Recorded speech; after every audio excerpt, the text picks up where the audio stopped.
Hi everyone.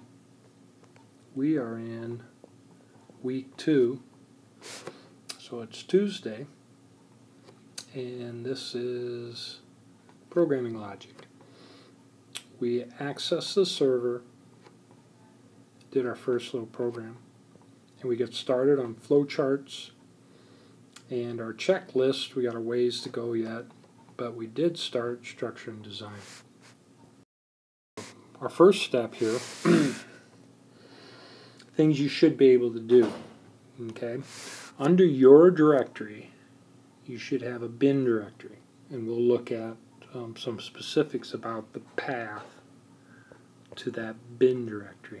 Okay, and we'll do that on Thursday. We cleared the screen. We talk about changing directories. We want to put some executable code on work server 2. Okay, this is the internal private address, and if you recall, 207.165.226.185 is the public address that you would use from home with PuTTY. Alright, so we worked with VI, created a file in the bin directory, went to insert, put in our first line, shebang bin Python 3, and then we typed in some code, we escaped, did a colon WQ to save it. Now if you have a problem and you don't want to save it, or it says you can't save it, you can do a colon Q exclamation point. Lots of information on the internet about VI that you can find. Alright, then, this is important, we have to change the file. So change mode 755, and then this is the file name. Okay? And that will make the file, that'll make the file, here, let me back up here.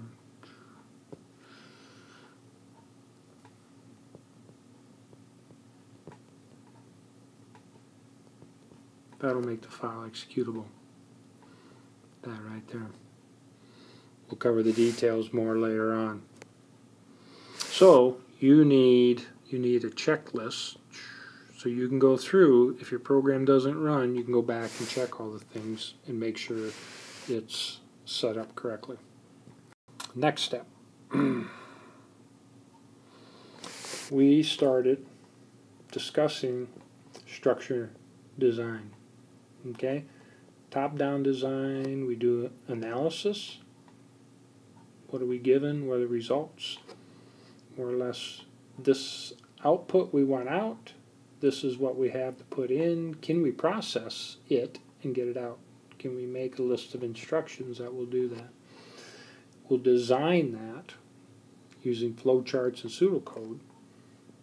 This is where we'll actually code it. We'll do that the following week, and then implement it. Okay?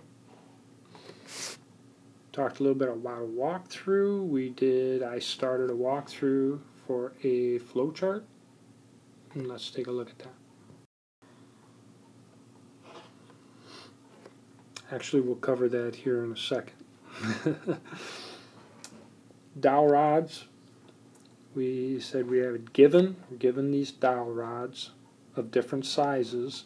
We'd like to know how much material would it take if we were to wrap it around and just matched it up, like glue it on or whatever, how much material it would take for different dowel rods of different sizes, assuming they're a circle. So we're given the dowel rods, and the solution we want to know is how big do we cut the fabric to go on the dowel rods. There's some details there we have to cover, but we can do that on Thursday. How would we design a solution for that? We're going to do two ways. We're going to work on two different approaches. Flowcharts where we draw a diagram, pseudocode in which we write the text. Okay? Now, here, this is representative of the flowchart we were talking about. So here we talk about the operating system is loaded into memory and then the instructions for whatever program or app that we're running, and then there's places to store data in memory for the processor to work on that. So if we want to think of it in this way, an instruction comes up to the processor. Let me see if we can get that to work. An instruction comes up to the processor. It processes the instruction.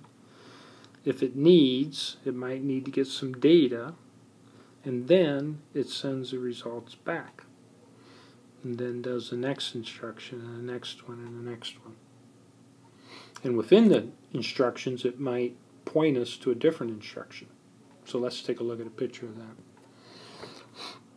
Okay, we're not going to cover all the details, but we have an instruction, start, initialize some variables, so then over here in memory, we put some information in, then we read a piece of data. They get the data from somewhere. Now I just have the data shown over here.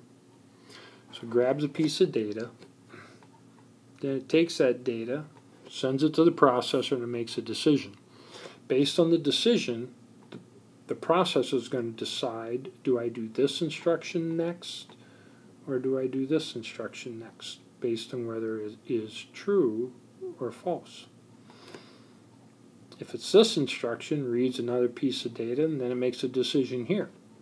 Should I process this or this processing? Comes back together, does some processing, read or print, and then read in the next record, and go over here and look at it again. Is this true or false? If it's false, we go this way. If it's true, we go through these steps again. So we have a variety of things here, but let's just look at this way. If we're processing, we get here, and we process things here, and then we have a structural design, a decision. Do we do this processing or this processing? Comes back together, and then we have an iteration or a loop. In this case, we keep doing the loop as long as it's true. As soon as it's false, we get out of the loop and we end the processing.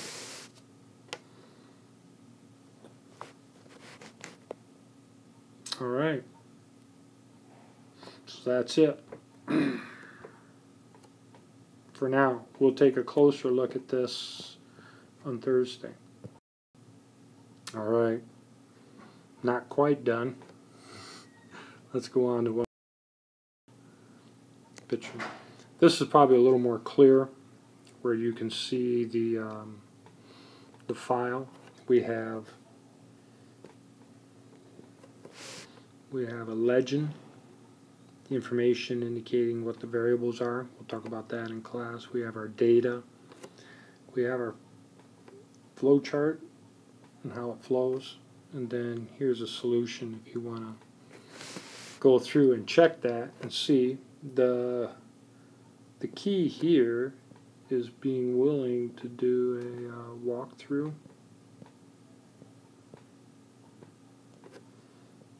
Follow the variables and be able to keep track in a walkthrough. That's going to be crucial. All right. And so that is, and this isn't all the information. Somewhere somebody did an IPO to start with, and they did a lot of analysis before they did the design. That's it for now.